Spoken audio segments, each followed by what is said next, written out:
అందరికీ నమస్కారం. తెలుగు కథల నిలయం ఛానల్‌కి స్వాగతం. ఒరేయ్ బాలు! ప్రకాశం మామయ్య శుభలేఖ పంపించారు. శ్రావణికి ఈ నెల 26న బెంగుళూరులో పెళ్ళట. నువ్వు తప్పకుండా వెళ్ళి రావాలి అంది శాంతమ్మ కొడుకుతో. మరి నీ మేనకోడల పెళ్ళికి నువ్వు రావా? నాకీ మధ్య ఒంట్లో శక్తే ఉండటం లేదురా. ఆ సిటీలో అంతంత దూరం బస్సుల్లో, ఆటోల్లో ప్రయాణం చెయ్యలేను. నువ్వు మాత్రం తప్పకుండా పెళ్ళికి వెళ్ళిరా. చూద్దాంలే అమ్మా! ఇంకా 2 వారాల సమయం ఉందిగా అన్నాడు. నిజానికి బాలుకు పెళ్ళికి వెళ్ళాలనే ఉంది. అందుకు కారణం సుప్రజ. సుప్రజ ప్రకాశం మూడో కుమార్తె. 6 నెలల క్రితం ప్రకాశం తన కుటుంబంతో చిత్తూరు వచ్చాడు. తమ ఇంటి ముందు కారు ఆగడం గమనించి బాలు బయటికి వచ్చి చూశారు. ఎవరో కొత్త మనుషులు తమ ఇంటి వైపే వస్తూ ఉండటంతో ఎవరు కావాలండి అని అడిగాడు. శాంతమ్మ ఇల్లు ఇదేనా? ప్రకాశం అడిగాడు. అవునన్నట్టు తలూపాడు బాలు. నువ్వు బాలువి కదూ? అవును ఆశ్చర్యంగా అన్నాడు బాలు. నేను నీ మేనమామ ప్రకాశాన్ని. మమ్మల్ని ఇంట్లోకి రానిస్తావా లేదా? నవ్వుతూ అన్నాడు ప్రకాశం. సారీ రండి రండి అంటూ ఇంట్లోకి ఆహ్వానించాడు బాలు. ఇంట్లో 2 కుర్చీలే ఉండటంతో మంచం వాల్చాడు. వాళ్ళు కూర్చున్నాక మంచినీళ్ళు ఇస్తూ అమ్మ గుడికెళ్ళింది వచ్చేస్తుంది అన్నాడు. ఏం చేస్తున్నావు నువ్వు? ప్రకాశం భార్య మాలతి అడిగింది. BSc final year. Very good. వీళ్ళు మా అమ్మాయిలు. పెద్దమ్మాయి శ్రావణి ఎంసీఏ చేస్తోంది. తర్వాత భార్గవి బీడీఎస్ చేస్తోంది. సుప్రజ బీటెక్ మొదటి సంవత్సరం. ప్రకాశం కుమార్తెలను పరిచయం చేశాడు. హలో అన్నాడు ముగ్గురితో పలకరింపుగా. శాంతమ్మ వచ్చాక పెద్దలు మాటల్లో పడిపోయారు. ప్రకాశం ముగ్గురమ్మాయిలు బాలు గదిలో కూర్చొని మాట్లాడుకోసాగారు. బాలు ఇంటర్లో నీది ఏ గ్రూప్? సుప్రజ అడిగింది. ఎంపీసీ. మరి ఇంజనీరింగ్లో సీటు రాలేదా? వచ్చింది. ఎంసెట్లో 4000 లోపే ర్యాంకు వచ్చింది. అయితే అమ్మ చదివించలేనంది బాధగా అన్నాడు. జాలిగా అతని వైపు చూశారు ముగ్గురు. శాంతమ్మ భోజనానికి పిలవడంతో అందరూ లేచారు. చిత్తూరుకు దగ్గర్లోని కాణిపాకంలో జరిగే మాలతీ మరదలి తమ్ముడు పెళ్లికి బెంగుళూరు నుంచి వచ్చారు ప్రకాశం కుటుంబ సభ్యులు. ప్రకాశం శాంతమ్మకు పెదనాన్న కొడుకు. భర్త గుండెపోటుతో మరణిస్తే తనకు వచ్చే ఫ్యామిలీ పెన్షన్తో కొడుకును చదివిస్తుంది శాంతమ్మ. చాలా ఏళ్ల తరువాత ప్రకాశం తన ఇంటికి వచ్చినందుకు ఎంతో సంతోషపడింది శాంతమ్మ. సాయంత్రం కాణిపాకం బయలుదేరుతూ నువ్వు రాకూడదు మాతో పాటు అని బాలుని అడిగాడు ప్రకాశం. కారులో 6 మంది సరిపోరు. నేను తర్వాత బస్సులో వస్తాను. ఆ పెళ్లికి నేను తప్పకుండా అటెండ్ కావాలి. పెళ్లికూతురి తమ్ముడు నా క్లాస్మేట్.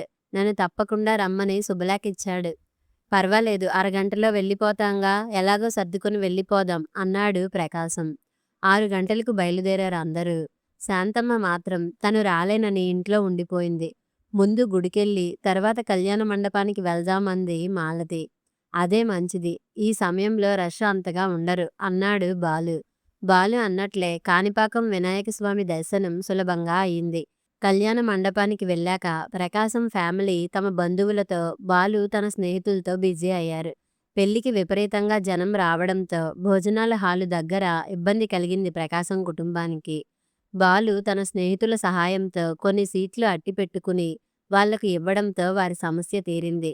భోజనాలయ్యాక ప్రకాశం బాలుని పిలిచి, బాలు చిత్తూరులో మాకు మంచి హోటల్ చూపించు. 2 ఏసీ గదులు కావాలి అన్నాడు. ఎవరికి? మాకే. హోటల్ ఎందుకు మావయ్య? మా ఇల్లు ఉందిగా. రేపు ఉదయం 5 గంటలకు ముహూర్తం. కాబట్టి త్వరగా లేవాలా?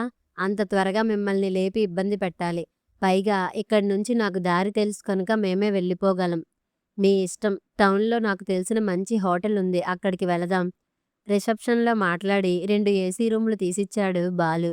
గదిలో కూర్చున్నాక, నాన్నా మాకు నిద్ర రావడం లేదు, సెకండ్ షోకెళ్దామా అని తండ్రిని అడిగింది శ్రావణి. నాకు ఓపిక లేదమ్మా. బాలు వచ్చే పక్షంలో మీరు ముగ్గురు వెళ్ళిరండి. ఏం బాలు నీకేమైనా పనులున్నాయా? శ్రావణి బాలుని అడిగింది.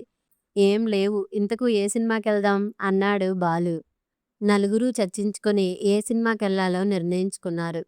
బాలు ఈ ఊరిలో సెకండ్ షోకెళ్తే ఇబ్బందులేవీ ఉండవు కదా?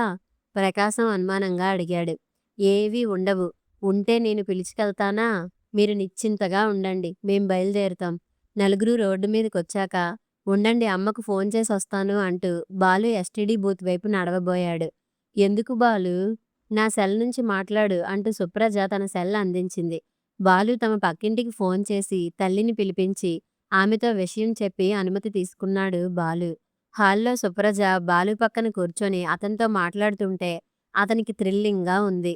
ఆడవాళ్లతో పరిచయాలు లేని అతనికి ముగ్గురు అప్సరసల్లాంటి అమ్మాయిలు స్నేహంగా మాట్లాడటం, కలిసి వాళ్లతో సినిమా చూడటం మధురమైన అనుభూతినిచ్చింది.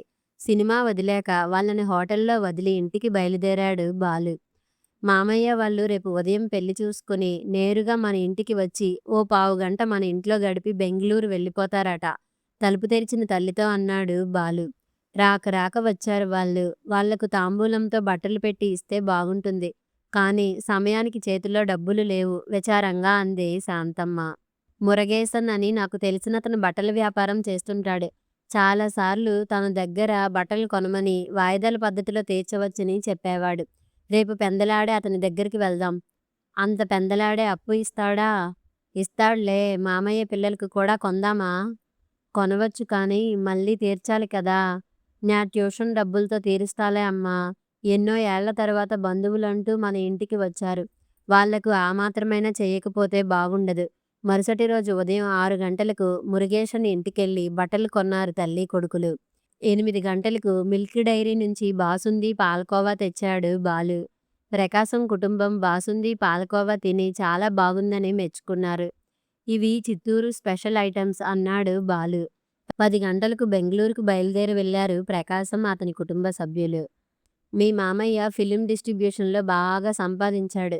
అయితే ఎప్పుడూ ఎవరికీ సహాయపడగా నేను చూడలేదు. స్వార్థమని అనను గాని చాలా జాగ్రత్తపరుడు అంది శాంతమ్మ కొడుకుతో వాళ్ళు వెళ్ళిపోయాక. వాళ్ళ ముందు ఎంతో చిన్నతనంగా ఫీలయ్యాను. మన ఇల్లు మన దుస్తులు పోల్చుకుని. అలా ఎప్పుడూ ఫీల్ అవ్వకు బాలు. మనం ఎంత కష్టంతో జీవనం సాగిస్తున్నాం. అయితే ఎవరి దగ్గర యాచించకుండా బ్రతకగలుగుతున్నాం. అంతకంటే ఏం కావాలి? డబ్బు విషయంలో ఎప్పుడూ మనకంటే కింది స్థాయి వాడితో పోల్చుకోవాలి. అప్పుడే జీవితంలో తృప్తి ఆనందం ఉంటుంది. నిజమేనన్నట్టు తలూపాడు బాలు. ఉదయం 4 గంటల బస్సులో బయలుదేరి 8 గంటలకు బెంగళూరు బస్టాండ్ చేరుకున్నాడు బాలు. అక్కడ్నుంచి ఆటోలో మ్యారేజ్ హాల్ చేరుకున్నాడు. హాలు నిండా మనుషులే. తెలిసిన మనిషి ఒక్కరూ కనిపించలేదు అతనికి. ముందు ముఖం కడుక్కొని దుస్తులు మార్చుకోవాలి అనుకుంటున్న అతనికి ఒక లావుపాటి ఆవిడతో మాట్లాడుతున్న సుప్రజ కనిపించింది. ఆమెను చూడగానే అతని ముఖం ఆనందంతో విప్పారింది. దగ్గరికెళ్ళి హాయ్ సుప్రజ అన్నాడు. ఆమె తలెత్తి చూసి హాయ్ అని మళ్ళీ ఆ లావుపాటి ఆవిడతో మాట్లాడసాగింది. బాలు చాలా నిరుత్సాహంగా ఫీలయ్యాడు. చిత్తూరులో అంత ఆప్యాయంగా తనతో మాట్లాడిన సుప్రజేనా ఈమె అనుకున్నాడు. ఆమె మాట్లాడటం అయ్యాక సుప్రజ నేను గుర్తున్నానా బాలుని అన్నాడు. ఆమె గుర్తున్నావన్నట్లు కళ్ళతోనే సైగ చేసి వెళ్ళిపోయింది. తల తీసేసినట్టు అయింది అతనికి. కళ్ళల్లో నీళ్లు వచ్చాయి. ఎవరిని చూడాలని ఆశతో వచ్చాడో ఆమె నిర్లక్ష్యం అతనికి ఎంతో బాధించింది. నీరసంగా నడుస్తూ గదులున్న వైపు నడిచాడు. అక్కడ ఓ గదిలోంచి బయటకొచ్చిన భార్గవి కనబడింది. ఆమెను చూసి నవ్వాడు బాలు. ఆమె కూడా అతని వైపు చూసి నవ్వి వెళ్ళిపోయింది. వాళ్ళు తనను చూడగానే ఆనందంగా రిసీవ్ చేసుకుంటారని, అమ్మ రాలేదా అని అడుగుతారని ఆశించాడు. తన ఆశ నిరాశే అయిందనుకున్నాడు. గదులన్నీ చూసుకుంటూ వెళుతుంటే ఓ గది కాస్త ఖాళీగా కనిపించింది. ఆ గదిలో కుర్చీలో కూర్చున్న ముసలావిడ్ని చూడగానే ఎంతో ధైర్యం వచ్చింది అతనికి. ఆవిడ శాంతమ్మకు పినతల్లి. ఆవిడ దగ్గరకు వెళ్ళి అవ్వా బాగున్నావా అని అడిగాడు. నువ్వు గుర్తు తెచ్చుకోవడానికి ప్రయత్నిస్తూ అంది ఆవిడ. చిత్తూరులోని శాంతమ్మ కొడుకుని. నా పేరు బాలు. శాంతమ్మ పేరు వినగానే ఆమె ముఖం ఆనందంతో విప్పారింది. బాలు శాంత కొడుకా నువ్వు? చాలా పెద్దవాడైపోయావు నాయనా అంటూ ఆప్యాయంగా పలుకరించింది. కొంతసేపు మాట్లాడుకున్నాక అవ్వా నేను ముఖం కడుక్కోవాలి అన్నాడు. అదిగో బాత్రూమ్ ఖాళీగానే ఉంది. వెళ్ళు నాయనా అంది. ముఖం కడుక్కొని బయటికి వచ్చి దుస్తులు మార్చుకున్నాడు. తర్వాత ప్రకాశం కోసం చూస్తూ ముందుకు కదిలాడు. వేదికపై మాంగళ్య ధారణ జరుగుతోంది. ప్రకాశం కుటుంబ సభ్యులందరూ వేదికపైనే కనిపించారు. బాలు వేదిక పక్కనే నిలబడి శ్రావణిని చూడసాగాడు. పెళ్లికూతురి అలంకరణలో చాలా అందంగా ఉంది శ్రావణి. అందరూ బహుమతులు చదివిస్తుంటే అతను వెళ్లి క్యూలో నిల్చొని బహుమతి ఆమె చేతికిచ్చాడు. శ్రావణి అందుకొని అతని వైపు చూసి నవ్వి వెనుకనున్న అమ్మాయి చేతికి బహుమతిని అందించింది. బాలుని చూసి వచ్చావా అని గాని, అమ్మ బాగుందా అని గాని అడగలేదు. శ్రావణికి ఈ రంగు చీర బాగా ఒప్పుతుంది. నేను సెలెక్ట్ చేసి మరీ ఇచ్చానని శ్రావణితో చెప్పు అన్న తల్లి మాటలు గుర్తొచ్చాయి అతనికి. అమ్మా! ఇక్కడికి వచ్చిన వాళ్ళకే ఓ మర్యాద, గుర్తింపు లేదు. ఇక రాని వాళ్ళ గురించి పట్టించుకునే తీరిక వీరికెక్కడిది అనుకున్నాడు.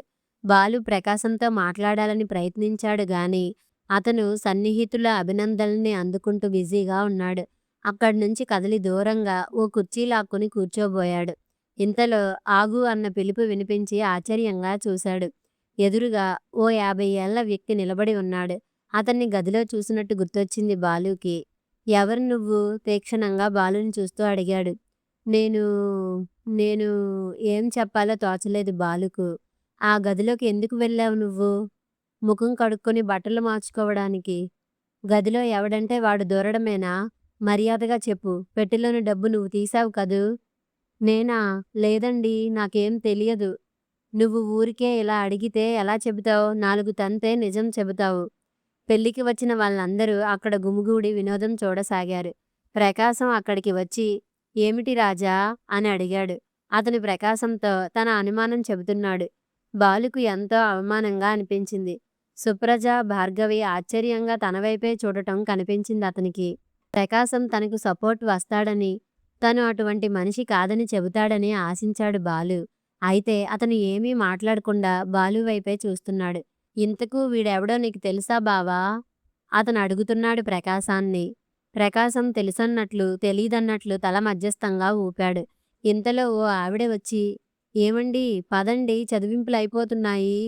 మిమ్మల్ని పట్టుకోవడం నా వల్ల కావడం లేదు అంది అతనితో. ఉండవే, చదివింపులకు ఉంచిన డబ్బులు పోయి నేనేడుస్తుంటే మధ్యలో నీ గోల ఒకటి. ఆ డబ్బులు నేను తీసుకెళ్ళానండి.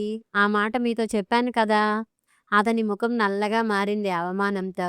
భలే వాడివి రాజారావు. పాపం అనవసరంగా ఆ కుర్రాన్ని అనుమానించావు అందరూ అన్నారు అతనితో. బాలు బయటకు నడుస్తుంటే, ఆగరా బాలు, ఆయన పొరపాటు పడ్డారు, ఏమనుకోకు అన్నాడు ప్రకాశం. పొరబాటు నాది మామయ్య.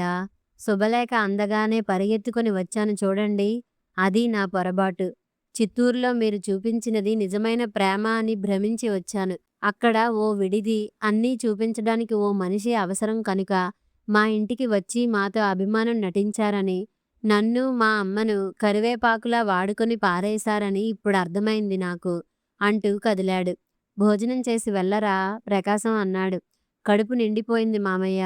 నా మనుషుల్ని చూడబోతున్నానన్న ఆనందంతో, ఆశతో వచ్చిన నాకు మీరు, మీ కూతుర్లు నన్ను రిసీవ్ చేసుకున్న తీరు చూశాక భోజనం చెయ్యాలని అనిపించడం లేదు మామయ్య. మీకో సలహా చెబుతాను, ఏమనుకున్నా సరే. ఏమిటన్నట్లు చూశాడు ప్రకాశం. భార్గవి, సుప్రజ పెళ్ళిళ్ళప్పుడు 2 రకాలుగా శుభలేఖలు వేయించండి. ఇప్పుడు మాకు పంపావు చూడు, కుటుంబ సమేతంగా వచ్చి వధూవరులను ఆశీర్వదించి మమ్మల్ని ఆనందింపజేయ ప్రార్థన అని. అటువంటి కార్డులు మీకు ఇష్టమైన వాళ్లకు, మీ అంతస్తుకు తగిన వాళ్లకు పంపండి.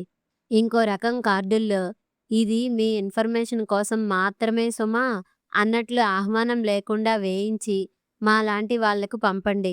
నాలా అభిమానంగా వచ్చి భంగపడే ఇబ్బంది కొంతమందికైనా తప్పుతుంది. కన్నీళ్లతో కదులుతున్న బాలుని చూసిన అందరి గుండెలు బరువెక్కాయి.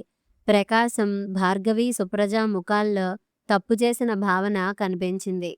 కథ సమాప్తం. మరిన్ని మంచి కథల కోసం మా ఛానల్ని లైక్ చేయండి, షేర్ చేయండి, సబ్స్క్రైబ్ చేసుకోండి.